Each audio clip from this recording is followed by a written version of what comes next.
ఓం సాయిరామ్ సమర్థ సద్గురు సాయినాథ్ మహారాజ్ కి జై. మన సాయి బిడ్డలందరికీ నమస్కారం అండి. ఎలా ఉన్నారండి? ఏం చేస్తున్నారు? అందరూ బాగున్నారు కదూ? మన సాయినాథుని దయ వలన అందరూ బాగున్నారని, బాగుండాలని మనస్ఫూర్తిగా బాబావారిని కోరుకుంటూ ఆ సాయినాథుని కృపా కరుణా కటాక్షములు మనందరిపైన నిండుగా మెండుగా ఉండాలి అని మనస్ఫూర్తిగా బాబావారిని వేడుకుంటూ అందరికీ కూడా గురువారం శుభాకాంక్షలు ఫ్రెండ్స్. మరి ఈరోజు మన సాయినాథుని సందేశం అనేది ఏంటో అనేది తప్పకుండా తెలుసుకుందామండి. అంతకంటే ముందుగా మన ఛానల్ని ఎవరైతే కనుక మొదటిసారిగా చూస్తూ ఉన్నారో తప్పకుండా సబ్స్క్రైబ్ చేసుకోండి. అలాగే మీకు వీడియో నచ్చినట్లయితే చిన్న లైక్ ఇచ్చి సపోర్ట్ చేయండి. మరి మన సాయినాథుడు ఏమి సందేశం ఇవ్వబోతూ ఉన్నారో తెలుసుకుందామా? బిడ్డా, జాగ్రత్తగా వినమ్మా. నీకు అదృష్టం తలుపు తడితేనే ఈ వీడియో నువ్వు చూడగలవు. నీ కర్మ తెగింది అనుకుంటేనే నీ కర్మ తెగిన రోజే ఈ వీడియో నీ కంట పడుతుంది. కానీ ఎక్కడ నా ఒక ప్రతి మాటను జాగ్రత్తగా వినమ్మ తల్లి. నీ భవిష్యత్తుకు పునాది వేస్తాను. నీ జీవితంలో ఉన్న సమస్యలను, కష్టాలను మొత్తం తొలగించేస్తాను అంటూ సాయినాథుడు అయితే ఈరోజు సత్య ప్రమాణం చేస్తూ ఉన్నారు ఫ్రెండ్స్. మరి సాయినాథుడు చెప్తున్న సందేశంలో వెనుక ఉన్నటువంటి అర్థము, దాని వెనుకున్న అంతరార్థము గురించి మనం తప్పకుండా తెలుసుకునే ముందు మీతో ఓ చిన్న విషయం పంచుకోవాలని ఆశపడుతూ ఉన్నాను. మీరైతే నాకు చాలా చాలా బాగా సపోర్ట్ చేస్తూ ఉన్నారు ఫ్రెండ్స్. మీ సపోర్ట్ నాకు ఎల్లప్పుడూ ఇలాగే ఉండాలని మనస్ఫూర్తిగా కోరుకుంటూ ఇక అందరూ కూడా మనసులో ఒకసారి ఓం సాయిరామ్ అని అనుకుంటూ సాయినాథుని తలుచుకుని ఓం సాయిరామ్ అంటూ వీడియోకైతే కామెంట్ పెట్టి వీడియో అయితే చూడడం మొదలుపెట్టండి. ఇక మనం వీడియోలో ముందు మీకు ఏదైనా సరే తీరని బాధ ఉన్నా, మనసులో కష్టంగా ఉన్నా ఒక్కసారి సాయినాథునికి చెప్పుకోండి. తండ్రి, నాకు ఇలా ఉంది, నా బాధ తీర్చు తండ్రి, నా కష్టాన్ని పోగొట్టు అంటూ ఒక్కసారి మీ కోరిక ఏదైతే ఉందో అది సాయినాథునికి చెప్పుకోండి. ఈ వీడియో పూర్తయ్యేలోపు ఈ వీడియోలో ఎక్కడో ఒక చోట మీ సమస్యకు పరిష్కారం అన్నది సాయినాథుడు తప్పకుండా చూపిస్తారు. ఇక ఈరోజు సాయినాథుడు మనకు గొప్ప సందేశం ఈ గురువారం రోజున అందించబోతూ ఉన్నారు ఫ్రెండ్స్. బాబావారు ఏది సందేశం మనకు అందించినా కూడా దానిలో అర్థము అంతరార్థము ఉంటుందని మనందరికీ తెలుసు. ఖచ్చితంగా మన సాయినాథుడు మనకు సమస్యలకు పరిష్కారం చూపిస్తారు అన్న నమ్మకం మనందరికీ ఉంది. మరి అంతగా మనకు నమ్మకం ఉన్నప్పుడు, మరి మనంతగా నమ్మినప్పుడు, అంతగా మీకు నచ్చినప్పుడు చిన్న లైక్ ఇవ్వడం మాత్రం మరచిపోతూ ఉన్నారు. ప్లీజ్ అండి, మీ లైక్ నాకు ఎంతో సపోర్ట్ అవుతుంది. తప్పకుండా మర్చిపోకుండా చూసిన వెంటనే లైక్ ఇవ్వడం మాత్రం మర్చిపోవద్దు ఫ్రెండ్స్. మరి సాయినాథుని సందేశం ఇలా ఉంది. బిడ్డా, ఎప్పుడు కూడా మాటలు అనేవి ఆయుధాలు కంటే పదునైనవమ్మా. వాటిని మనసుకు దగ్గర అయిన వాళ్ళ మీద అసలు వాడకు తల్లి, తట్టుకోలేరమ్మా. అవమానం అనేది నీలో పట్టుదలను మరింతగా పెంచాలే కానీ పిరికితనాన్ని కాదు బిడ్డ. జీవితం మరింత కష్టంగా మారినప్పుడు నువ్వు మరింత బలంగా మారాలి కానీ అని గుర్తుంచుకో. కానీ తల్లి, జీవితం మరింత కష్టంగా మారుతుంది, మీరు మరింత బలంగా మారాలి అనేది మాత్రం గుర్తుంచుకో బిడ్డ. సమయం ఎప్పుడు కూడా ఒక చోట ఆగదు. అలాగే జీవితం కూడా ఎప్పుడూ ఒకేలా ఉండదు. జీవితంలో గెలవాలి అన్న కోరిక ముఖ్యం కాదమ్మా, అది అందరికీ ఉంటుంది.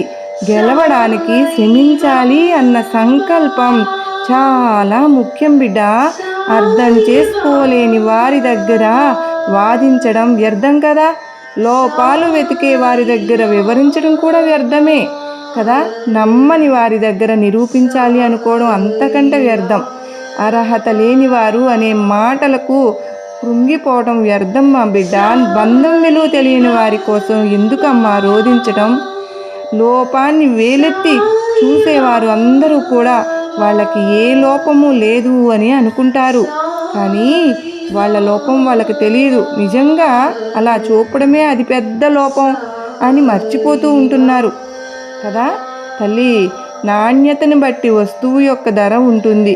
అలాగే మాట్లాడే విధానాన్ని బట్టి మనిషి వ్యక్తిత్వం యొక్క విలువ ఆధారపడి ఉంటుందని గుర్తుంచుకో.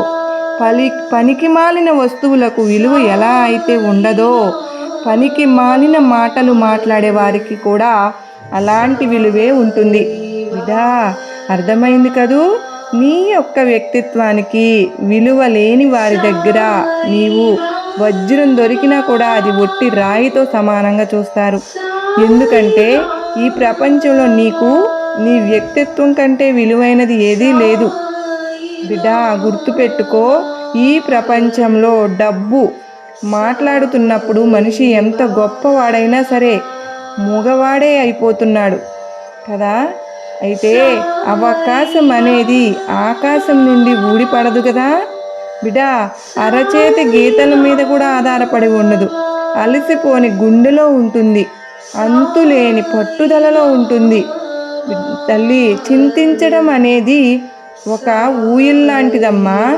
అది నిన్ను నిరంతరం కదిలిస్తూనే ఉంటుంది, కానీ ఎక్కడికి తీసుకువెళ్ళదు, అక్కడే ఉంటుంది. అర్థమైందా? జాగ్రత్త. ద్వేషాన్ని ప్రేమగా, చీకటిని ప్రకాశంగా, విరోధాన్ని స్నేహంగా మార్చుకుని జీవించటమేనమ్మా. నువ్వు బాగా గుర్తుపెట్టుకోవాల్సింది, నీ జీవితంలో నీకు ఒక కళ ఉంటే త్వరగా ప్రయత్నించి దాన్ని నువ్వు నిజం చేసుకో. ఎందుకు అని అంటే, కళలాగే నువ్వు కూడా కలకాలం ఉండడం చాలా కష్టం. అర్థమైందా?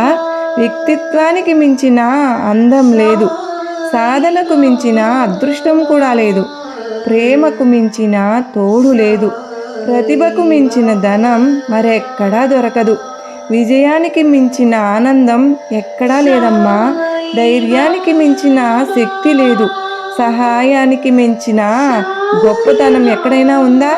ఒక తెలివి తక్కువ వారిని తన మాటలతోనే గుర్తుంచుకోవచ్చు, అదే తెలివైన వారిని అతని యొక్క నిశ్శబ్దంతో గుర్తుంచుకోవచ్చు. బిడా, ప్రతి ఒక్కరూ కూడా ఎప్పుడు, ఎక్కడ, ఎలా మాట్లాడాలో తెలుసుకుని ఉండాలి. అది తెలుసుకున్న వారే ఈ ప్రపంచాన్ని ఏలగలుగుతారు. ఒక్కసారి విల్లు విరిచి వదిలిన బాణం ఎలాగైతే తిరిగి రాదో, అలాగే మాట్లాడిన మాటలు కూడా వెనక్కి తీసుకోవడం అనేది అసంభవం అని నువ్వు గుర్తుంచుకో. జీవితంలో ఒక్కసారి మౌనంగా ఉండడమే సరైన సమాధానం. ఒక్కోసారి అలాగే అవుతుంది తల్లి. అదే మాట్లాడకూడని ఒక్క మాట మాట్లాడినా పెద్ద ప్రమాదమే జరగవచ్చు. అంటే ఇక్కడ మీ మాట మీ యొక్క బలమని అర్థం. అలాగే మీ మాట మీ యొక్క బలహీనత అని కూడా అర్థం చేసుకోవాలి. కొందరు ఇలా అనుకుంటూ ఉంటారు, తల్లి తెలివైన వారమని నిరూపించుకోవడం కోసం నిరంతరం మాట్లాడుతూనే ఉంటారు. కానీ మౌనంలోనే నిజమైన శక్తి, అలాగే నిజమైన విజయం దాగి ఉన్నాయమ్మా అని వారు ఎప్పటికీ తెలుసుకోలేరు, గుర్తించరు కూడా. నువ్వు కూడా ఎప్పుడూ కూడా విజయాలను సాధించిన వారు ఎలా వారి యొక్క కర్మలను అధిగమించాలో అని నువ్వు ఆలోచించు, గమనించు. వారి శక్తిని ఎలా పుంజుకుని స్థిరంగా నిలబడగలిగారు అని. మౌనం అలాగే నిశ్శబ్దం ఇవి ఆలోచించే శక్తిని, ఆచరణ యుక్తిని ప్రసాదిస్తాయి తల్లి. నీ యొక్క నిశ్శబ్దం నీ ప్రత్యర్థుల్ని సంకోచంలో పడేస్తుంది. నీ యొక్క ఆలోచన ఏమిటో, నీ తరువాతి అడుగు ఎలా ఉంటుందో వారు అంచనా వేయలేక ఓడిపోతారు బిడా. నీ నిశ్శబ్దం ఎదుటి వారిని తప్పకుండా ఇబ్బంది పెడుతుంది, నీ గురించి తీవ్రంగా ఆలోచించేలాగా చేస్తుంది. వారి యొక్క విధిని, వారి యొక్క కర్తవ్యాన్ని కూడా మరచిపోయి వారు మీ గురించి ఆలోచిస్తూ ఉండిపోతారు. అప్పుడు నువ్వు వారిని సునాయాసంగా జయించవచ్చు తల్లి. ఎప్పుడు మాట్లాడాలి, ఎప్పుడు మాట్లాడకూడదో అని తెలిసిన వారే ఎప్పుడు కూడా ఎవరినీ ఓడించలేరు. లక్ష్యంలోనూ అలాగే జీవితంలోనూ ఒక్కటి గుర్తుపెట్టుకో బిడ్డా. మరో విషయం ఏంటి అంటే గనక, నిశ్శబ్దం నీ ఏకాగ్రతను పెంచుతుంది తల్లి. నువ్వు ఏదైనా సరే మాట్లాడాలి అనుకుంటే ముందు నీ మనసులో 1కి 2 సార్లు 3 ప్రశ్నలు సమాధానం చెప్పుకున్నాకే నీ యొక్క మాటల ద్వారా నీ తెరువు. ఆ 3 ప్రశ్నలు ఏంటో తెలుసా?